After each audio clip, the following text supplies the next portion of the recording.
It's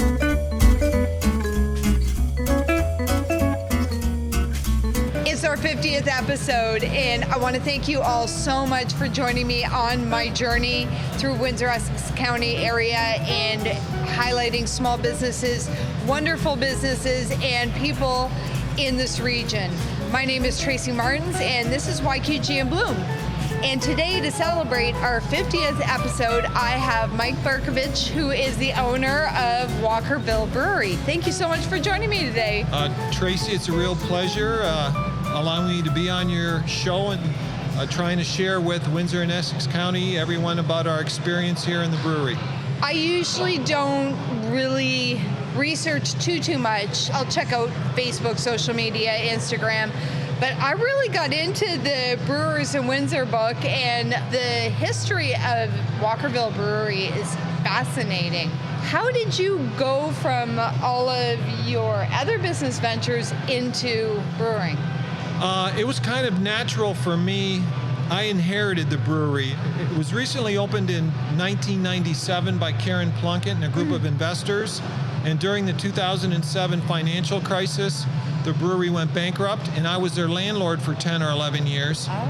And what occurred was I found out more about the brewery as they were my tenant. I learned a lot about the history of the brewery, kind of fell in love with the brewery, and then ended up purchasing it from the receiver, the court-appointed receiver. So that's how I got into the brewing business, knowing very little about brewing. So it was a huge learning curve.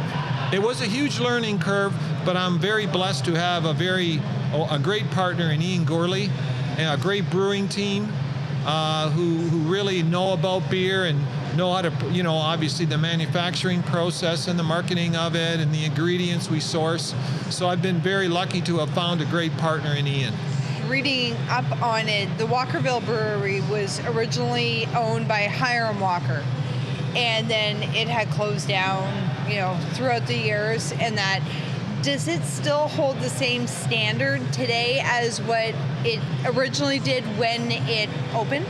I would have to say Hiram Walker opened the brewery in 1888, and his mantra was, we're going to brew the best lager in all of Canada, and we have that same high standard.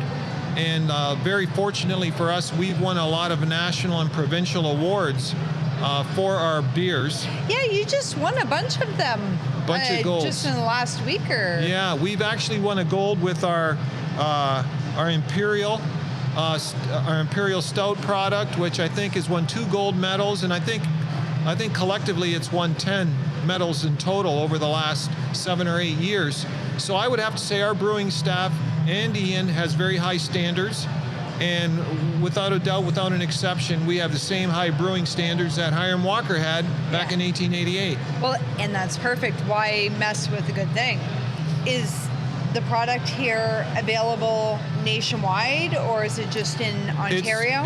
We have a very heavy emphasis and focus in Windsor and Essex County. Okay. So all of the LCBO stores, all of the beer stores, the grocery stores, we obviously have a presence here. We also deliver in Chatham, but we're in about 150 LCBO stores across the province. Okay. So all the way up the 401, we'll be in London, Cambridge, all the way to downtown Toronto. That's huge. Yeah.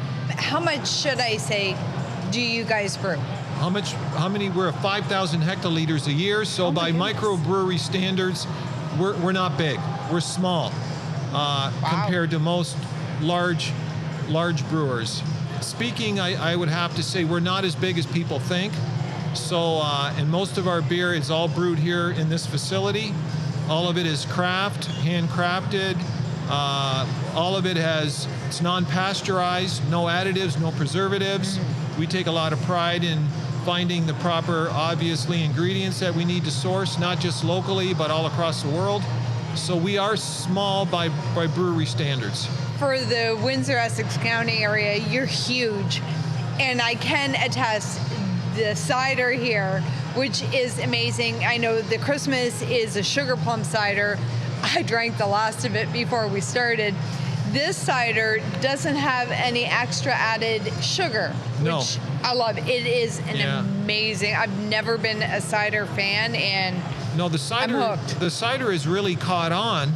And the reason is exactly why you said. We've lowered the sugar, lowered the alcohol level, and carbonated it a little more. So it's got a great taste, and people have really, it's taken off. People really love it. Now, how many staff members do you have here that work on making up the different brews? Well, we would probably have five full-time brewers in the back, along with our delivery people.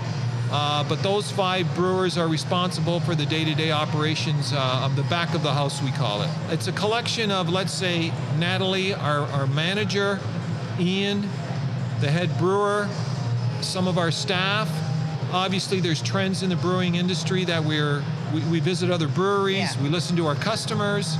So it's a collection of a number of things that come together, and we work as a team to come up with what's going down the pipe, I always say. It's like you guys are a family. Yes. And I have not had Walkerville brew yet that has not been really good. And I'm not a fan, like I said, of the ciders, but I find yours, it stands out different. Yeah. And I really love that. No, the cider has taken off, and especially we found that a lot of people visiting the brewery weren't beer drinkers. So we need to attract people like yourself that normally wouldn't have a beer. So the cider really was a great, it was a great introduction for us to have. And that's what you continually have to do in this brewing experience, I call it. We have to attract new customers. We have to come up with new products. We got to be creative. Just like I said, for our Christmas, our sugar plum cider is great color when you look at it through the glass. And you know, all of our Christmas entries, we've got the winter ale also, we've got the imperial stout, we also have our caramel macchiato porter. Now, I've tried the caramel macchiato porter, and that is really a good drink. And you sourced it locally with Chance Coffee. Chance's Coffee, we collaborated with him like we do every Christmas with a local business to come up with something unique. But a lot of people have loved the flavor of it, love the bottle, love the label. So that's available here at our retail store right now. It's weird because is it a coffee? Is it a beer? It has the flavor of both, and it really is wonderful. It is. Now, how long are your Christmas blends available for? Probably they'll go into January, and depending on availability, they usually sell out just after Christmas or into the new year. The caramel macchiato porter is selling very well. So and so is the imperial stout. I mean, it's taken off as well because of the gold. It's won a gold medal here, like you said last week. So a lot of our customers wait around for it to be introduced at Christmas. Traditionally, we introduce it at Christmas. So both of those, I think, will be sold out. The winter ale is also selling as well. Yeah, I haven't tried the imperial or the winter yet. I've just tried the other two. I will probably try them when we're done this. But I also want to talk to you about your involvement in our community, which is huge. You and your business are always hosting markets and events for small businesses, which is my target and my love. Yeah. And what brought that on? Well, I think when we opened the brewery, we wanted to differentiate ourselves. And first and foremost, it's a community brewery. Yeah. So we want to align ourselves with people in the community, whether it's a cause, whether it's a charity, whether it's an individual. We've aligned ourselves with groups like hospice, the Unemployed Help Center, with the missions, the hospitals. We have events here over, like you said, the summer, which are our markets, which attract 5,000 or 6,000 people. During the year, we also have other events that we have indoor markets. So I think it's just not about the beer. Mm-hmm. The beer is great, and you got to have a great product, but people come here and they don't drink. They want to visit. They want to come into the atmosphere, visit the facility. It's a 100-year-old building with a lot of history. We have a museum that's at the beginning, right at the front of the building. So I think it's a nice kind of environment for people in the community to come in, because it's just not about the beer. No, it's packed here, and we're at 5:30 in the afternoon, and you can tell it's just people enjoying themselves and hanging out. And I've been to the night markets, and they are packed. You have to, if you haven't hit a Walkerville Brewery night market, it is a must-do in the summertime because it's a lot of fun. You shut down the whole street. And yeah, we shut the street down. We have a number of vendors, some as many as 30 times, 30 vendors we have. We have great food vendors. We've introduced our own line of pizza and pretzels probably 3 or 4 months ago, which now you could come in on a Saturday or on a Sunday and watch a football or a basketball game or a soccer match, enjoy our food. But it's just not about the beer. You need a great product, but it has to be the atmosphere and what else you're doing in the community. Exactly. We were here on Saturday night just scoping out the area for where we were going to do the podcast, and I ordered the Walkerville pizza. I ate the whole thing. Yes. It's a medium pizza. I ate it all. It was so good. It is, yeah. It was really good. Now, do you guys make that in here, or is it outsourced? We have a local supplier on Erie Street. They're terrific. They supply us. Our pretzels are also a local supplier. I have not tried them yet. The pretzels are great. So everything that we do, we try to source here locally, not too far from us, with a local vendor, because we take a lot of pride in our own local, buy local, support local. Obviously, our beer is right here, manufactured right at this site, not too far from where you're sitting. Most people could watch their beer being manufactured and canned on some days. And in fact, you guys have probably heard some hissing or booms here and there, and that's the venting, I'm assuming. Of the canning line. Yeah. So a lot of times people enjoy coming in here and just watching the canning line run, watching the bottling of their products, talking to the brewer. The brewer will come out here and have lunch. You could actually converse and have a conversation with the brewer. So that's something that's unique. Now, they usually do that until, I think, 4 o'clock. So you 5. open around 11, and if you guys come here before 4 or 5, you can watch it. I like that because you have the curtains open you can see right in. I think that's part of the attraction of a microbrewery, is coming to the brewery, watching the beer being manufactured, talking to the people that are manufacturing the beer. They'll tell you about what they're doing, what's coming down in the fermenter. In this fermenter, we might have a new ale we're introducing, or something unique like that sugar plum cider that we have. So that's one of the experiences I really think helps us promote our brand, is being able to come in here and talking to the people working here. Which is great. And I mean, you're right here, so people can meet you as well. And it's nice that you've enveloped the entire community along with it and are giving back. And we all really do appreciate that. Now, is there anything planned for, say, next year?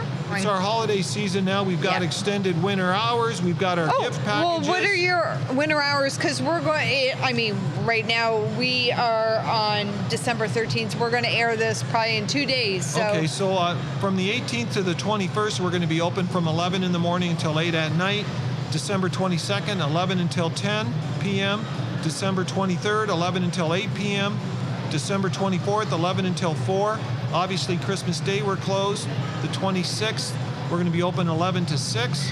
But all next year, we're planning many more events. Oh, good. We're going to have more markets. We got a big bash going for St. Patty's Day. We're going to probably do a whole weekend. Another Super Bowl promotion we'll have. So we've got a lot of great events that we are planning for January and February for most of Windsor and Essex County. And they can follow you guys on all social medias for Walkerville Brewery. Our website, our Walkerville Brewery website. And we still have all of the Christmas blends are still available. They're all available. Do you guys make gift baskets as well? We've got great gift baskets available. Packages from $29.95 to $74.95. There's 6 different packages with different beers and swag in them, shirts or baseball hats or openers, depending on what you want. We'll even make you a special package if you call us ahead of time and tell us the beer that your family member wants. We could custom make it for you. So we'll do almost anything.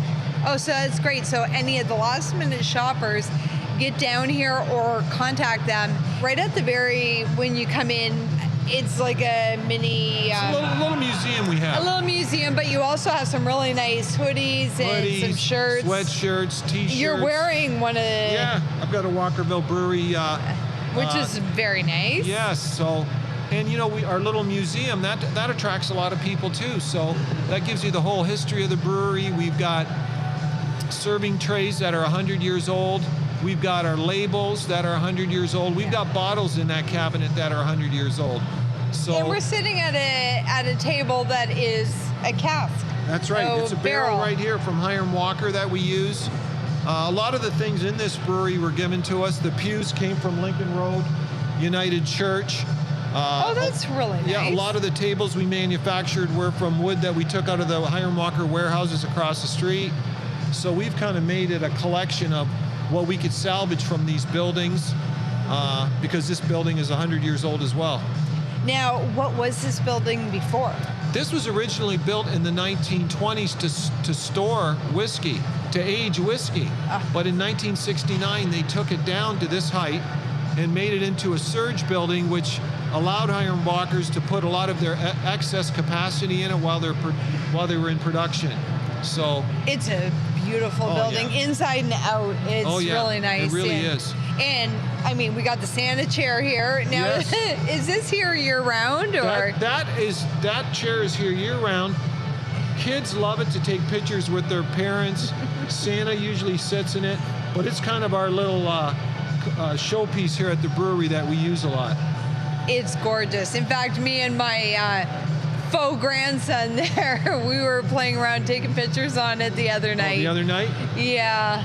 I'm so glad you are a part of our community. Well, I'm blessed. I grew up not too far from here, 5 or 6 blocks from here. So it's like a dream come true being able to own some of these buildings and own a business that was owned and started and founded by Hiram Walker. Yeah. I really, truly feel blessed. So I'm fortunate to have a great staff, a great partner, wonderful employees, and we engage the community a lot. And as you said, we have really linked ourselves with a lot of wonderful Windsor charities. Well, and it's nice you've stayed in this community because you grew up, like you said, you grew up in this community. We both went to the same high school, different times. Yeah. But this is my neighborhood as well. I grew up on Parent, and I love Walkerville. Our very first photography studio was just on Chilver. Yeah. And this is an amazing area. And if you guys ever get a chance to get down to the Walkerville area, you definitely have to get down to Walkerville Brewery or hit LCBO and try them out. They are amazing. And I really want to thank you so much, Mike, for joining me today. No, it's been my pleasure to meet Windsorites like yourself, especially someone that went to the same high school as I did. So it makes you feel good because all of us in Windsor are so many degrees of separation. What do they say? Everybody knows everybody, and I've been very, very fortunate to have a lot of friends from high school, from Low, and to come in here and have a drink with me and enjoy the experience. Everybody thinks that it's a large town. It really is small. No. And that's the one thing I always told my son growing up. Everybody knows somebody. It's the 6 degrees of Kevin Bacon. That is exactly right. But no, terrific to be on. And I would love all of your listeners and the audience to come on down to the brewery and enjoy the Caramel Macchiato Porter or our Imperial Stout. Take a gift back home or sample some of the great beers that we have on tap. Oh, yes, and they do actually give you samples when you want. Lights, which is amazing. Yeah. So thank you so much, Mike. Well, I appreciate it. Thank you so much. I appreciate the opportunity to be on your show. And again, my name is Tracy Martins. Thank you so much for joining me for the 50th episode of YQG in Bloom. You guys all have a great day.